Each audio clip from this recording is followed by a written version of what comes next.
people a hard time face to face, leave them alone, you know? Like if they want to wear a mask, let them wear a mask. But if your friends are putting on social media masks, all right, their selfies with masks on, the next time you see them or you talk to them, why would you do that? Why would you do that? Because you're literally participating in propaganda. Somebody mentioned Operation Mockingbird earlier. If you don't know, if you're out here in this crowd right now and you don't know what Operation Mockingbird is, you need to look it up. You need to go to YouTube, you need to literally type in Operation Mockingbird, and you need to look at and see how the Central Intelligence Agency has literally been controlling the media for the last 50 years. And this is not a conspiracy theory, this is real. It's 100% real. And speaking to the CIA, you know, here's the segue into what's next. I don't know how many people know this, all right? But take your phones out right now. I told people this last week. Take your phones out, all right? And I want to show you something. I want you to go to Google right now. Get your phone out. I see you, Wildcat. I see you grabbed your phone. Thank you. Appreciate it. All right? Here we go. Go to Google. She's voting for you, Bryan. I know she is. Thank you. I appreciate it. Go to Google. I want you to type in Dr. Michael Crow. All right? Dr. Crow is the ASU provost. He's the president of Arizona State University. So you type in his name and his Wikipedia entry pops up, okay? You go to the first paragraph, go to the last sentence of the first paragraph, okay? Who's there? If you're there, raise your hand. Raise your hand. Who's there? Wildcat, you're not there yet? Who's there? Brittany, are you there? You're there? Okay. Brittany, what does it say at the end of the first sentence, or the last sentence of the first paragraph?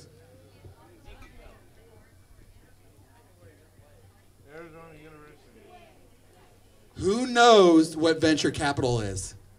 What does venture capital do?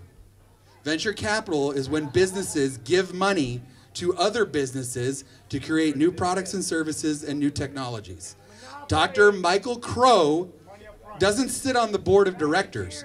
Dr. Michael Crow is the chairman of the board of the venture capital arm of the Central Intelligence Agency, In-Q-Tel. This is the company that the CIA literally has contracted with to go out and create new technology, all right?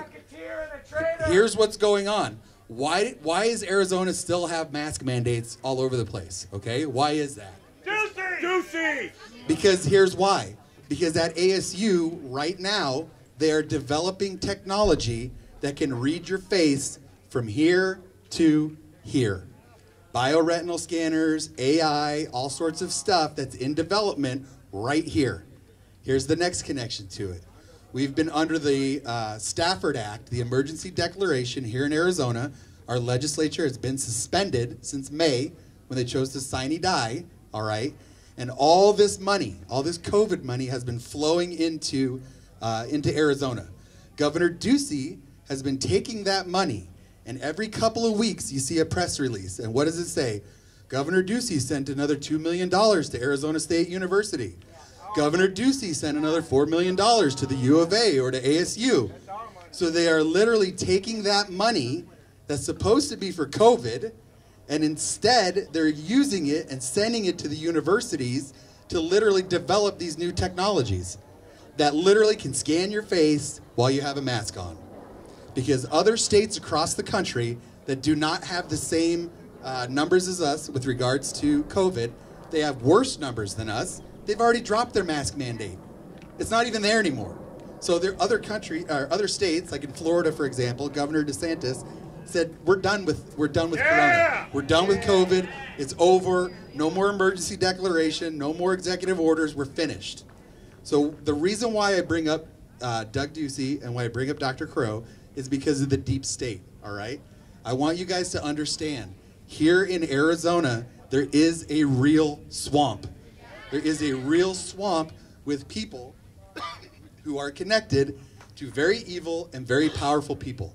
The number one most powerful person who's the most evil in this state right now is Michael Crow. And I say that as a proud Sun Devil. And I am disappointed in what has happened to this state, to Michael Crow and to Doug Ducey and to the rest of them. So something that I decided recently that what we're going to do as this movement, that's not it, hold on. Sorry, I lost my notes for that. But we're going to start a project here within Arizona. Do you remember at the beginning of the second Iraq War? Do you remember after the regime fell, all right?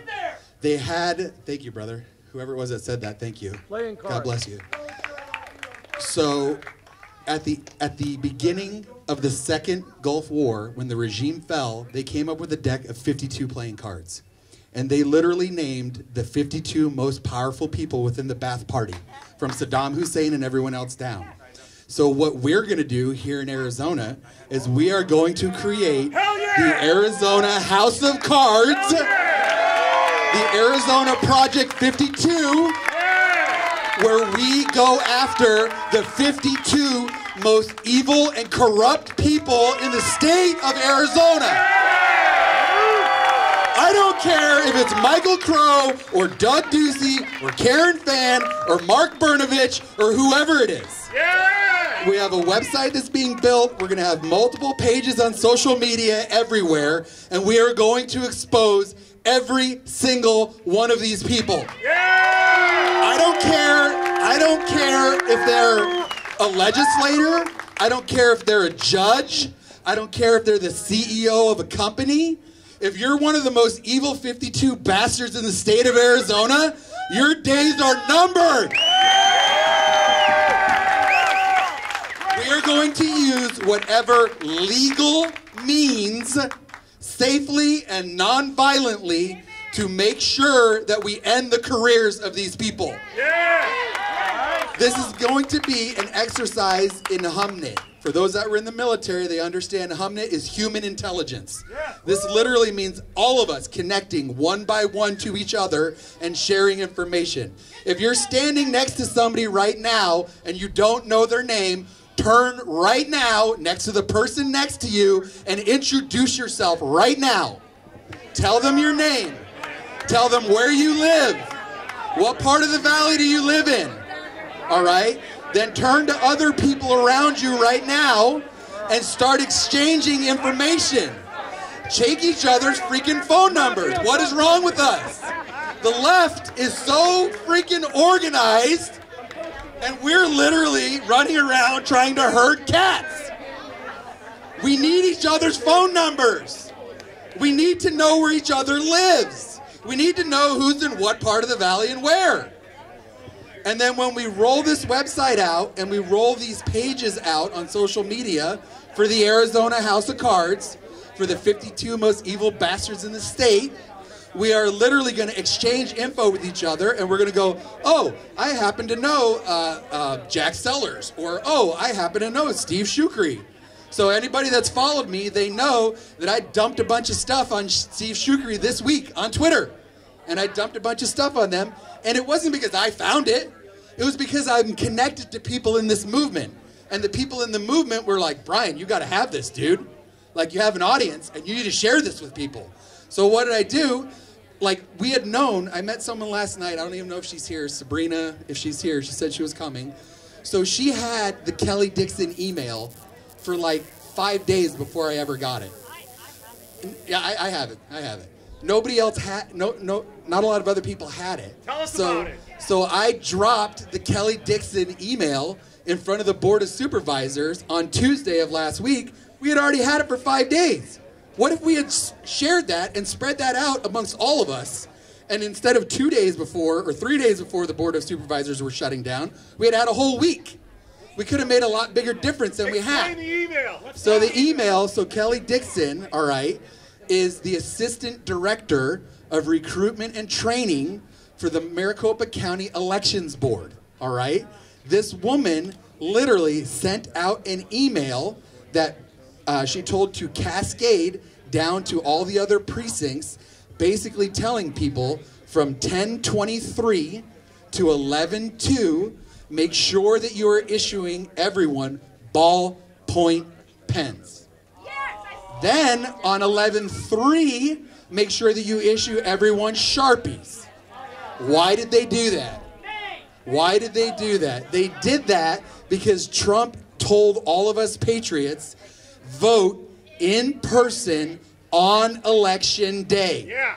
So here is someone that literally was already working within the county election system that said, oh, this is a good idea. Let's do this. And let's spread it amongst everybody else. For the 10 days before that, let's make sure that we give ballpoint pens, because the Democrats are going to show up and vote in person with ballpoint pens, or they're going to mail in their ballot. But the president told his supporters show up the day of the election. I'm not saying that every single Sharpie that was used to fill